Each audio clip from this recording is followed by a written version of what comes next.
kenalin aku Niskala.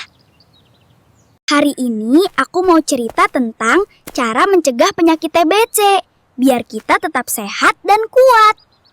Tahukah kalian, TBC bisa menular lewat udara, terutama kalau orang yang sakit batuk tanpa menutup mulut. Makanya, kalau batuk harus ditutup pakai siku, supaya kuman TBC nggak menyebar. Ingat ya, jangan pernah buang dahak atau meludah sembarangan. Itu bisa menyebarkan TBC.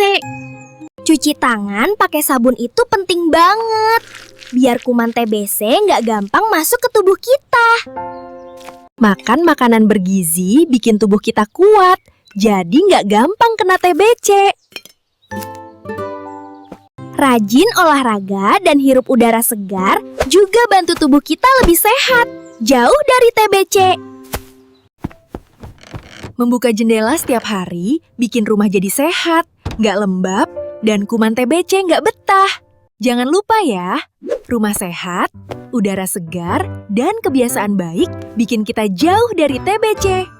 Jangan lupa like, subscribe, dan share ya, supaya saudara kita jauh dari penyakit batuk TBC.